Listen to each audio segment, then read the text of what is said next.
दोस्तों नमस्कार।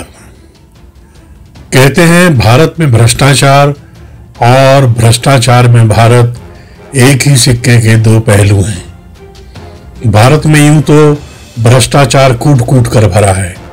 एक पोस्टमैन से लेकर, एक सब्जी वाले से लेकर, एक राशन वाले से लेकर, एक बस वाले से लेकर, एक स्कूटर वाले से लेकर, 3 व्हीलर वाले से लेकर, एक टैक्सी वाले से लेकर, सभी कहीं ना कहीं भ्रष्टाचार करने से नहीं चूकते। बाकी बड़े अफसरों और मंत्रियों का तो कहना ही क्या है।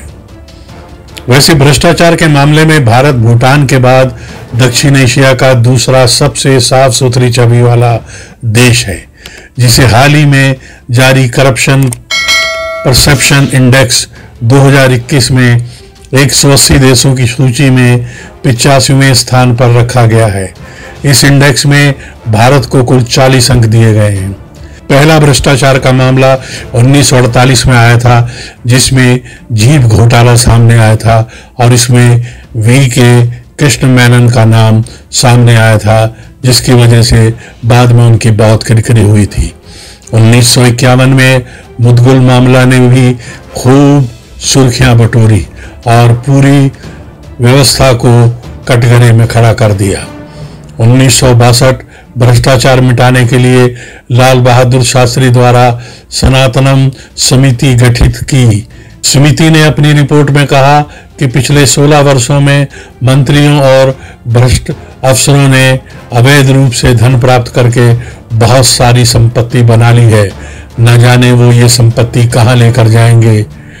उसके बाद 1971 में नागरवाला घोटाला हुआ। 24 मई 1971 को भारतीय स्टेट बैंक की संसद मार्ग दिल्ली की शाखा से 60 लाख रुपए नकद निकाल लिए गए। ये उस समय बहुत बड़ी रकम थी, किंतु इसके लिए किसी चेक का उपयोग करने के बजाय सफाई दी गई कि बैंक प्रबंधक को तत्कालीन प्रधानमंत्री इंदिरा गांधी ने फोन पर वैसा करने को कहा है। बैंक के खजांची के पास आए एक फोन में बांग्लादेश के एक गुप्त मिशन के लिए 60 लाख रुपए की मांग की गई और रसीद प्रधानमंत्री कार्यालय से लेने को कहा गया। यह आवाज प्रधानमंत्री इंदिरा गांधी और पीएन हस्कर की थी। बाद में पता चला कि फोन करने वाला व्यक्ति कोई और था। रुपए लेने वाले और नकली आवाज निकालने वाले व्यक्ति रुस्तम सोहराब नागरवाला को गिरफ्तार कर लिया गया। 1972 में संदेहास्पद स्थितियों में उसकी मृत्यु हो गई और मामला रफा दफा कर दिया गया। निष्कर्ष पहले की तरह कुछ नहीं निकला। बोफोर्स घोटाला। उसके बाद 1986 में बोफोर्स घोटाला आया। इसमें राजीव गांधी पर दलाली करने का आरोप लगा था, तब वो प्रधानमंत्री थे। इसमें यह भी कहा जाता है कि सोनिया गांधी के कुछ रिश्तेदार शामिल थे। इसके बाद 1993 में झारखंड मुक्ति मोर्चा घूसकांड सामने आया। पीवी नरसिम्हा राव पर आरोप लगा कि उन्होंने इस घूसकांड में मदद की थी। 1996 में चारा घोटाला सामने आया। लालू यादव को इसमें दोषी पाया गया और वो आज तक उसे भुगत रहे हैं। 2013 में अगस्ता वेस्टलैंड हेलीकॉप्टर घोटाला सामने आया। इसमें फिर से राजीव गांधी परिवार का नाम आया और बताया गया कि इसमें जो शीर्ष पद पर बैठे हुए थे अफसर वो भी शामिल थे और ये मामला बहुत तूल पकड़कर आगे बढ़ा, लेकिन बाद में यह भी ठंडा पड़ गया। उसके बाद आया बोफोर्स घोटाला। 64 करोड़ रुपए का ये घोटाला अपनी सुर्खियों पर रहा। इसकी एक एक तोप पर हजारों सवाल किए गए, लेकिन बाद में इसका भी कुछ नहीं हुआ। यूरिया घोटाला सामने आया, जिसमें नरसिम्हा राव के पुत्र शामिल थे। 133 करोड़ रुपए का था। चारा घोटाला 950 करोड़ रुपए का था, जिसे लालू यादव के साथ जोड़ा गया। शेयर बाजार घोटाला 4000 करोड़ रुपए हर्षद मेहता वाला था, जिसमें कि शेयर बाजार में बड़े पैमाने पर घपला किया गया था। सत्यम घोटाला 7000 करोड़ रुपए का था। सत्यम घोटाला भारत का एक कॉरपोरेट घोटाला था जो सन 2009 में सामने आया था। स्टैम्प पेपर घोटाला। यह घोटाला स्टैम्प पेपर से जुड़ा था। 43,000 करोड़ रुपए का यह घोटाला तेलगी ने किया था। उस जमाने में कहते हैं कि तेलगी बच्चों को भी 1 रुपया 2 रुपया नहीं बल्कि सीधा 500 रुपये थमा देता था, जिससे कि वो मौज मस्ती कर सकें। उसके बाद आया कॉमनवेल्थ गेम्स घोटाला। ये भी कांग्रेस राज की देन थी। 70,000 करोड़ रुपए कालमाड़ी के साथ जोड़े गए और उन्हें इस मामले में जेल की हवा भी खानी पड़ी। सुरेश कलमाड़ी जी को कॉमनवेल्थ खेल में 70,000 करोड़ रुपए का खेल करने का दोषी पाया गया। 2G स्पेक्ट्रम घोटाला 1,67,000 करोड़ रुपए देश के सबसे बड़े घोटालों में से एक माने जाने वाला घोटाला है। इस घोटाले का कोर्ट का फैसला आया है, जिसमें यह कहा गया है कि कोई भी पुख्ता सबूत न होने के कारण पूर्व दूरसंचार मंत्री ए राजा, द्विमुख सांसद कनिमोझी समेत सभी आरोपियों को बरी कर दिया जाए। सीबीआई यहाँ नाकाम हुई और ये सब लोग छूट गए। अनाज घोटाला। उत्तर प्रदेश में हुए अनाज घोटाले के 35,000 करोड़ से 2 लाख करोड़ के बीच होने की आशंका बताई जाती है। यह घोटाला 5 देशों नेपाल, बांग्लादेश, पाकिस्तान, साउथ अफ्रीका और भूटान तक फैला हुआ है। इस घोटाले में उत्तर प्रदेश के 71 जिलों में 34 जिले शामिल हैं। इस घोटाले में 450 उच्च सरकारी अधिकारी, मंझले छोटे सरकारी अधिकारी और 10,000 प्राइवेट फर्म या उसके लोग शामिल हैं। घोटाले में अगर सब FIR करवाई जाए तो उनकी गिनती 5,000 से ऊपर पहुंच जाएगी। उसके बाद एक घोटाला जो बहुत ही चर्चित रहा वो भी सामने आया। पंडित सुखराम द्वारा किया गया टेलीकॉम घोटाला। ये घोटाला ऐसा था कि जिसमें नोटों की अथाह बरसात थी।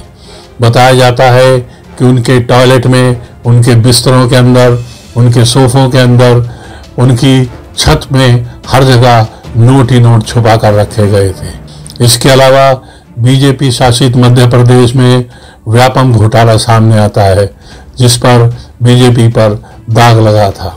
इसके अलावा बीजेपी के अध्यक्ष जो हैं उस जमाने में, उनको भी 1 लाख रुपए देते हुए कैमरे में कैद किया गया था।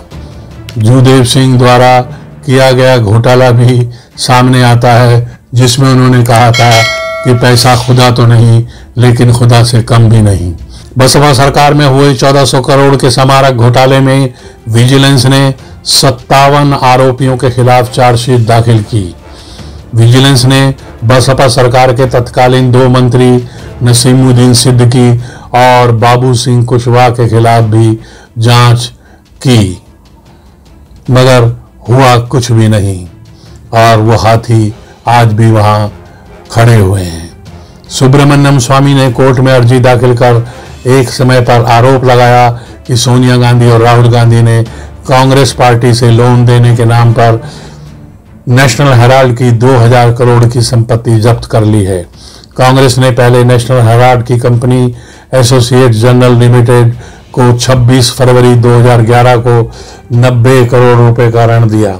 इसके बाद 5 लाख रुपए से यंग इंडिया कंपनी बनाई, जिसमें सोनिया और राहुल की 38-38% हिस्सेदारी थी। शेष हिस्सेदारी कांग्रेस नेता मोतीलाल वोरा और ऑस्कर फर्नांडिस के पास थी। ये दोनों ही इस परिवार के सच्चे भक्त थे। इसके बाद 10-10 रुपए के 9 करोड़ शेयर यंग इंडिया को दे दिए गए और इसके बदले यंग इंडिया को कांग्रेस का ऋण चुकाना था। 9 करोड़ शेयर के साथ यंग इंडिया को एसोसिएट जनरल लिमिटेड के 99% शेयर हासिल हो गए।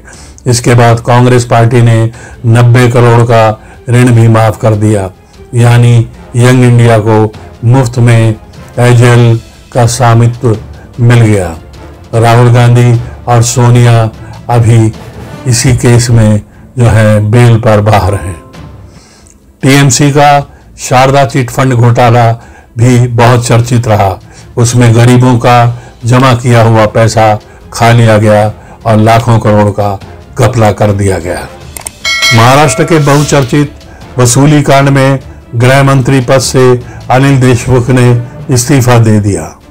मुंबई के पुलिस कमिश्नर परमवीर सिंह ने एक चिट्ठी के जरिए अनिल देशमुख पर 100 करोड़ रुपए की वसूली हर हफ्ता लेने का आरोप लगाया था, जिसका नतीजा ये हुआ कि अब अनिल देशमुख का इस्तीफा हो ही गया।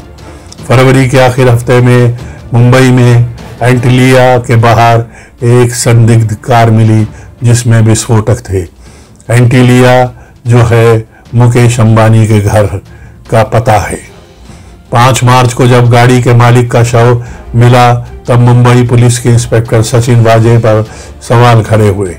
15 मार्च को सचिन वाजे को सस्पेंड किया गया। 17 मार्च को परमवीर सिंह को मुंबई पुलिस कमिश्नर के पद से हटाया गया और डीजी होमगार्ड्स बना दिया गया। 20 मार्च को परमवीर सिंह की एक चिट्ठी सामने आई जिसमें उन्होंने दावा किया कि अनिल देशमुख लगातार सचिन वाजे से मुलाकात करते थे। उन्होंने सचिन वाजे से डिमांड रखी थी कि किसी भी कीमत पर मुंबई से हर महीने 100 करोड़ रुपए की वसूली की जानी चाहिए। इसके बाद आता है बिल्कुल तरोताज़ा मनीष सिसोदिया द्वारा आबकारी घोटाला। इसमें बहुत बड़े पैमाने पर प्राइवेट कंपनियों के साथ मिलकर घपला किया गया। बिना कैबिनेट की मीटिंग या एलजी से परमिशन लिए उन्होंने सीधा प्राइवेट कंपनियों को शराब बेचने का ठेका दे दिया और इसके चक्कर में दिल्ली में जगह जगह शराब के ठेके खोल दिए गए और लोगों को जहर पीने के लिए छोड़ दिया गया। इसके बाद आता है टीएमसी के पार्थो घोष और महिला सहयोगी का शिक्षा घोटाला। जबकि महिला सहयोगी किसी भी तरह से टीएमसी की कोई अधिकारी नहीं है, लेकिन उसके बहुत अच्छे संबंध पार्थो घोष से थे। इनके पास से 2 करोड़ से ज़्यादा नगद रुपए प्राप्त हुए हैं और 75 फ्लैट्स का भी पता चला है। दोनों के पास से तकरीबन 1 करोड़ के गहने बरामद हुए हैं। दोनों हिरासत में ले लिए गए हैं और बाकियों की अभी तलाश जारी है। तो इस तरीके से देखा जाए तो भारत में भ्रष्टाचार का जो नाच है वो शुरू से ही खेला जा रहा है। इसकी नींव यहीं के उद्योगपतियों ने डाली, फिर अफसरों मंत्रियों ने मिलकर इस देश को खूब लूटा और एक आदमी गरीब का गरीब ही रह गया। तो दोस्तों, अपने आसपास ऐसे भ्रष्टाचारियों पर नजर रखिए, उनकी चिकनी चुपड़ी बातों में मत आइए और बोलते रहिए जय भारत माँ जननी, वंदे मातरम।